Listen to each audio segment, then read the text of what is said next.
For some, the military can be someone's true purpose and belonging. But for the unfortunate ones, they can become victims of mental health issues. For years, bigwig Hollywood elites as well as TV shows and the media have depicted these veterans suffering from illness, having been associated with combat. Whereas the veterans who suffer from non-combat related circumstances get hidden from the spotlight. Well, today, I'm here to shed some light on the veterans living with mental health issues after they get out. Your duty may end, but when you leave the military, the battle isn't over yet. Red Dog, this is Blue Leader. How copy, over? Blue Leader, this is Red Dog. What's your sit rep? Over. Red Dog, Blue Leader, recon's all good. Head back, RTB. Copy that, Blue Leader. Over and out. This is Pursuit of Unhappiness.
As you guys can see, this is where I go to campus, Antelope Valley College. It's located in Lancaster, California, the AV, high desert area of Southern California.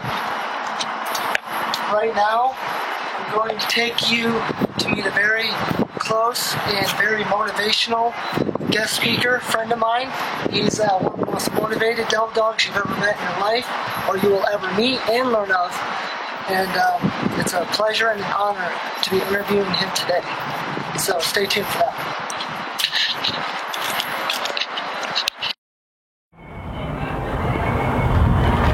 Alright, so right now, I'm going to take you guys into the VRC Veterans Resource Center so I can introduce you to Jerry, and then we can conduct our interview from there. So, let's go. This is the Veterans Center, where I spend most of my days hanging out, studying, and socializing with my fellow veterans. Like, we had this first sergeant dude, he had to stand in front of a fucking comm thing, like those giant ass satellites or whatever, and we're just fucking chilling, right? Doc, we saw you earlier. Tell us about college. Tell us what it's like. Tell us like being a doc, going to college. It's great. It's fun. It's a lot better than the military. Don't have to stand and muster. Don't have to do PT formation anymore. Don't have to wake up at 05. Don't have to go to armory. But is it better to throw a dip in? Yes. Every day. Every single day. This is my second home. So let's go meet Jerry. Jerry! And Red! And Yug!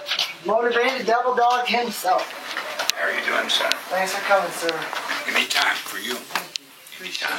Appreciate you. Alright, you ready to go? You ready to kick this thing off? Let's go. The purpose of this project is to give you guys a guided discussion and an inside perspective from an old Corps Marine to a new Corps Marine on veterans dealing with PTSD and how they cope with their daily lives.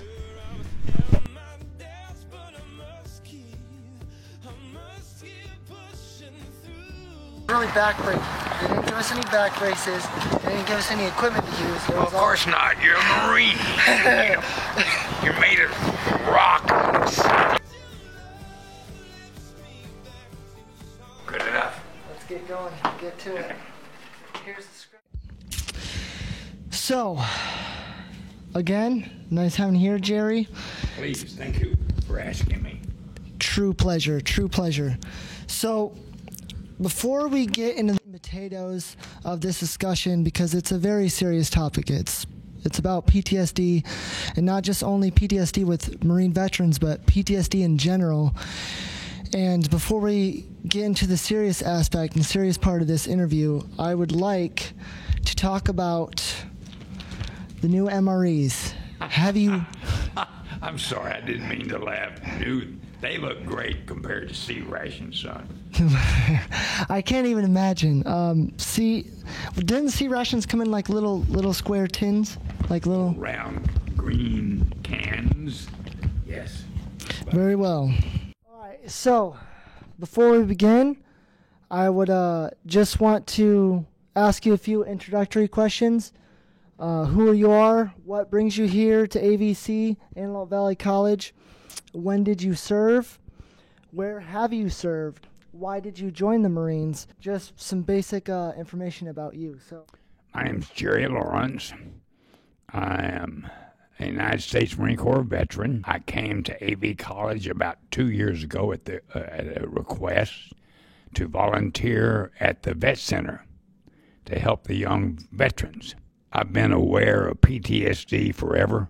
I'm an old Corps Marine. I graduated from boot camp in 1959, and it's before PTSD was ever up and running. They called it battle fatigue from the World War II, from Vietnam. It hadn't even happened yet. PTSD is not, to me, a military thing. PTSD can occur when you see your cat ran over in the 3rd grade, or your mother and dad fight, or you see some heinous thing, car accident or something, that can trigger it. I served. I was not a Vietnam veteran. I served in that theater, though. Why did I join the Marine Corps? Very simple. Today, they would call it a dysfunctional family. In 59, they just said, your dad's a crazy man. He's a drunk. My mother signed for me for one tour and one tour only. Then I'd have to come back and go to school. But it was a way to get me out of the house. So I went and served my country, came back and went to school. I studied speech and psychology. The psychology because I didn't want to end up like my dad. Next question. Next question I have for you is, how about you share some personal insight with us on veterans struggling with PTSD? What I mean by that is, what type of background do you have dealing with the signs of PTSD? Anything you want to share that's personal? It's all voluntary. Like I said, my struggles with PTSD started long before the Corps. With a crazy family, my dad beating everybody up, including me, that brought it on. But I had to learn to deal with life and what goes on. I just figured every kid that came from a drunk family just had stuff like this, and we dealt with it. But I've noticed a lot. I came back out of the service early and went to college, so I saw a lot of veterans coming in and out. I had one night a girl called me and said, please come help me. My boyfriend's going nuts. He's between the bed and the wall with a pistol. He thinks he's back in Vietnam. I walked in, made sure the house was clean, and you don't talk them out of it. You get in the situation with it and move them out of it. I just told him, don't shoot me, I'm coming in. And I just dove right over the bed, and we became part of his pain from the war. And I told him the nips were in the wire. We had to get to the LZ. I'm out of ammunition. Let me have your gun, and I'll pick up the rear.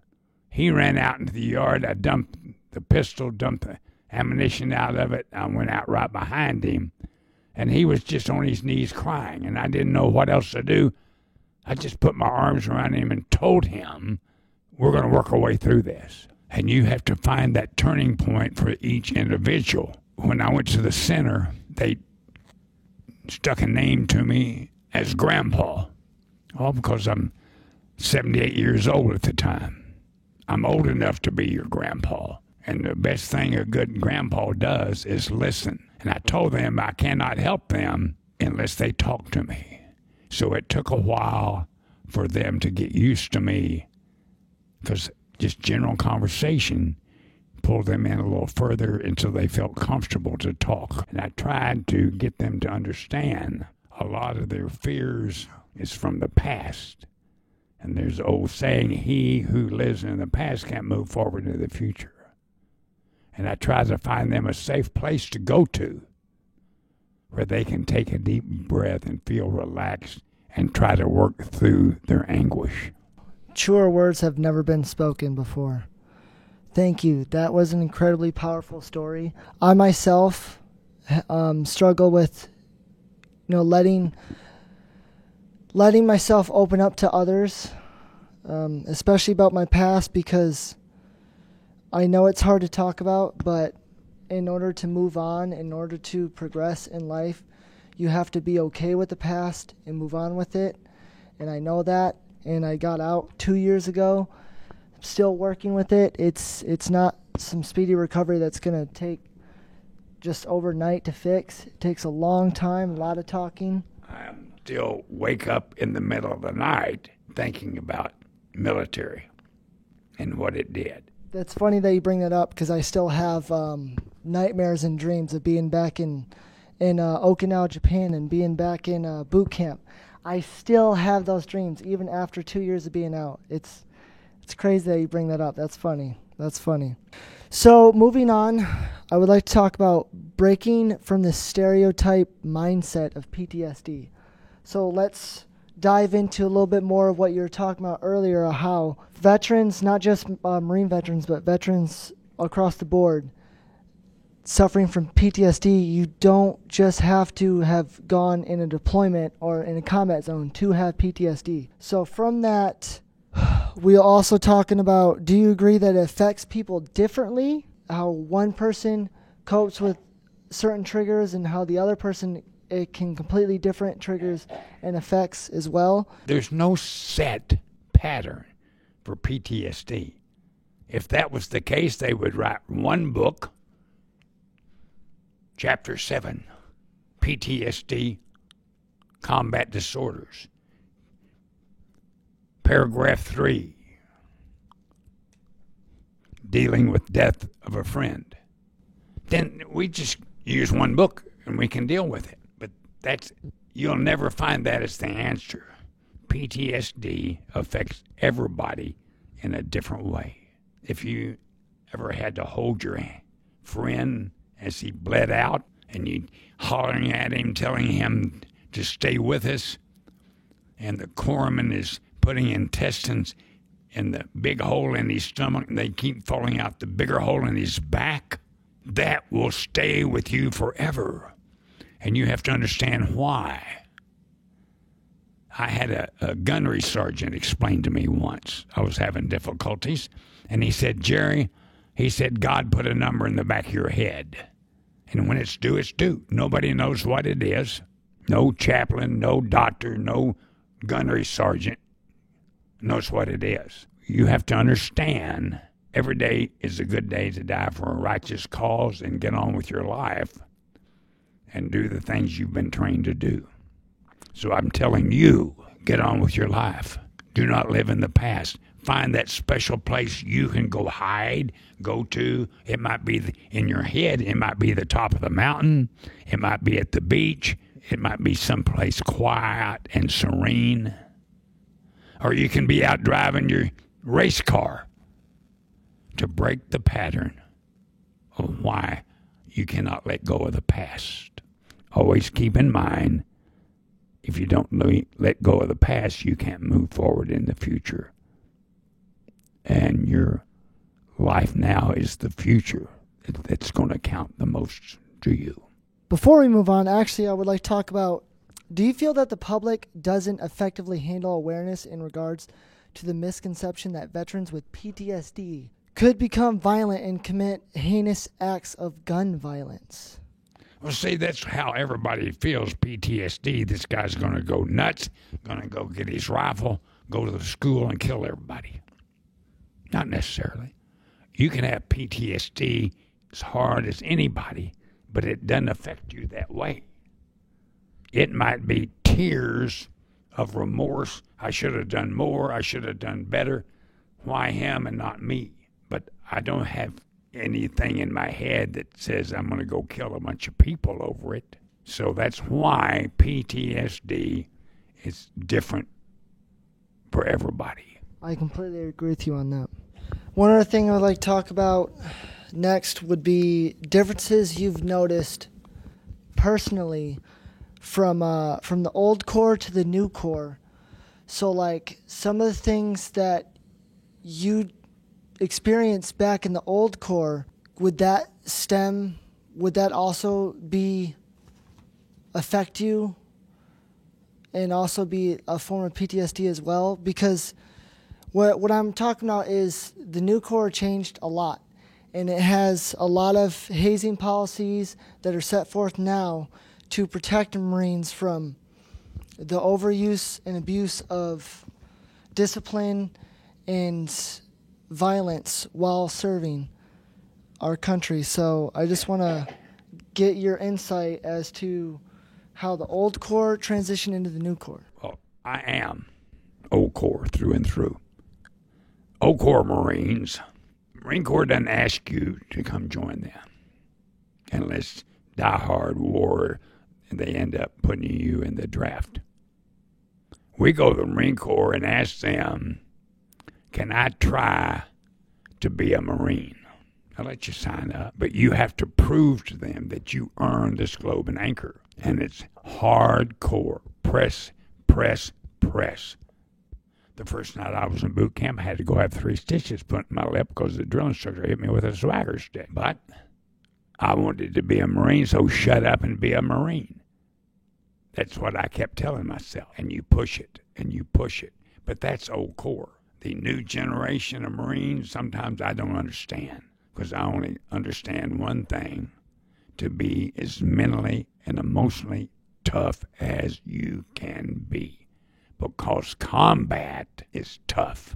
It's survival skills, survival code. The new group, some of their stuff, I don't understand. I probably never will. And some of it I will agree with, and some of the old Corps I didn't agree with either. I just would like to add, with like the new Corps, they've implemented a lot of rules and regulations. It's wrong, and I'm glad that stuff like that doesn't happen as frequently as it did back in the day. And that's why I'm glad that a lot of these rules and regulations have been implemented today. So that way, a lot of Marines that get out, we have less and less Marines and military members affected with PTSD. On that issue, we never know the whole story. It's called hearsay. Part of it might be true, part of it may not be true. Back in my era, some kid drowned in Parris Island. Oh my God, they're too hard on him. We don't know what really caused it, but it's hearsay. I can't comment on hearsay.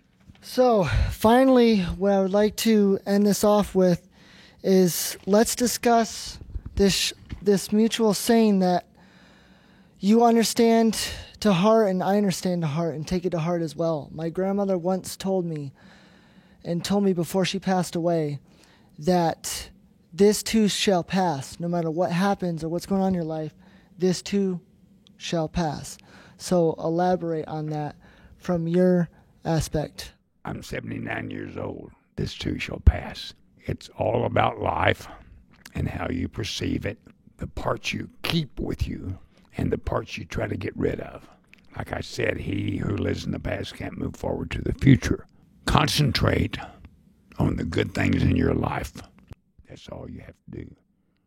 Because you can always find something to cry over. And it's hard. I'm not saying it's good. Oh, I have my nights where I cry. I see things, I wish I could change them, but you can't. I take care of terminal veterans and see them 2 or 3 years. They become your buddies, and then they die. You bet I shed tears. But I also understand they're going to a better place, and you have to pull yourself into a better place of what is current and what I want to deal with. That was, I'll never forget that, and I always still apply that. All right, so that'll do it for today. I've taken up a lot of your time as is, but I'm really glad that you got to come out here and share your story and just give a lot of the veterans that are getting out today some insight for getting out in the civilian life and for dealing with a lot of their own personal issues and dealing with PTSD itself. Before you go, I would like to show you, so this is what I was like before the Marine Corps, and I'll show you some pictures after the Marine Corps and a lot of the changes physically that, and not only physically but visually, it impacted my life for the better. So I'm going to show you guys up here. This is a picture of me when I used to run cross country in middle school, and then after Boot camp. Yep, that's the boot camp photo. I had a picture of me when I was a senior in high school, 17. Then I had a growing spell between that and boot camp. I went from like 155 to 197 in 3 months, growing. I started boxing when I was in the 3rd grade. They did that in school where I grew up. And when I was a senior in high school, I won Golden Glove tournaments. I lost 1 fight, and that's the only fight my dad would ever bring up. I really saw you get your ass kicked, and all I wanted was a dad to say, I'm proud of you. I never got that. So I had to make sure my son got it. You left, same situation. You just wanted someone to say, man, that was great. I'm proud of you. So you had to go find that, and you went to the Corps to find it. And you proved yourself to the Corps. The Corps didn't send you away. Here's a globe and anchor. You earned it. You earned every minute of it. In addition to that, I did cry like a little bitch. So I'd just like to say, before we go, one thing that I coped with and what brought me out of my dark place in life when I was over there was this bear suit. So, Mom always said, once you go black, you never go back. Well, we got here a nice little black McDonald's cheeseburger.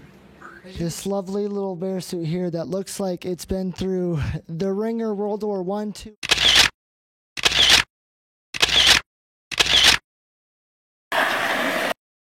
Ooh. Huh?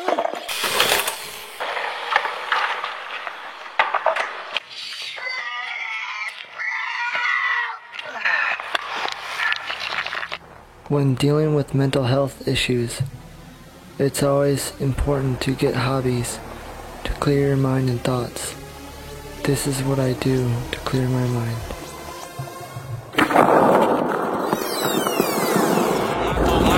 Oh my goddess, yeah, she the hottest. That's plain and simple. I bring on out your Holy Spirit if I bless the temple. I slow it down, speed it up. Yeah, I switch the tempo. Just make sure when you bust it back, you pop it like a pimple. I know that's nasty. Ooh, you know I like it. Ooh, you so enticing. Ooh, I'm so excited. Your look the bestest. Ooh, I wanna bite it. I can see it in your eyes. Don't deny it. I know you like it. I know you need that, and I'll supply it. Got that exclusive, and you should try it. Commercial body is a temple. I never saw this coming, but it's happening. I hit it once and try it. We gon' jump back again. Breaking point, that's a hard fact. We had an agreement, you got greedy, then you double back. That's a no-no. It don't work like that. We were friends, knowing me. Now you thought you'd get away with that. If you switching up, I might have to switch your little face up. Right hand to the gavel, either way I'm getting caked up. Lying in the sand, pretty boy, what you made of? I can flip your shit, take your chick.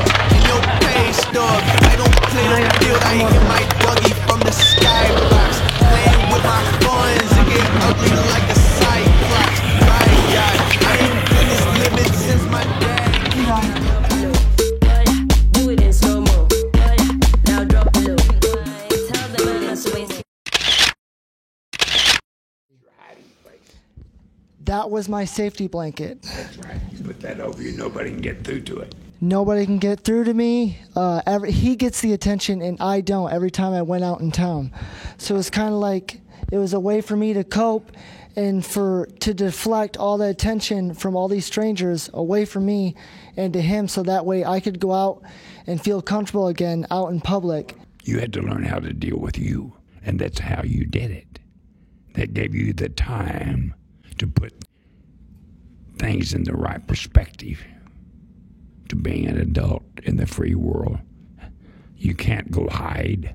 You have to deal with the world.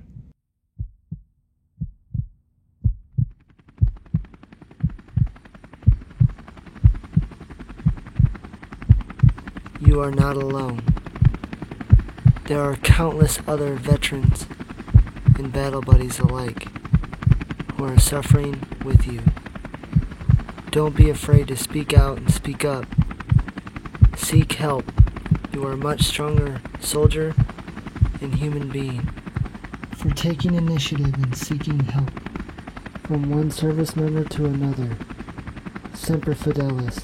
Stay strong and stay motivated. And above all else, stay alive. Thank you for watching.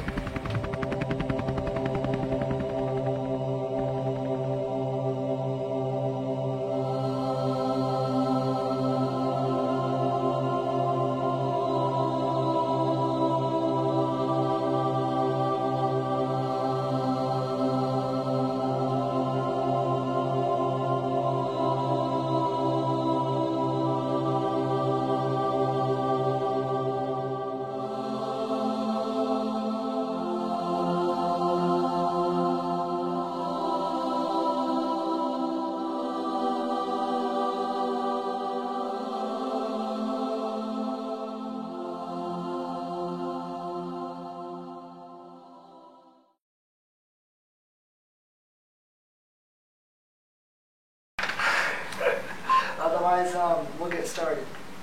So I'm going to hand off the mic to you so that way we can get your side of the story.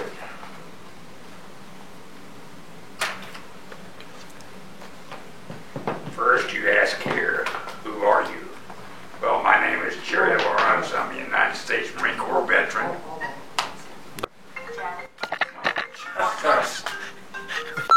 This is a deleted scene, I love it. Yellow.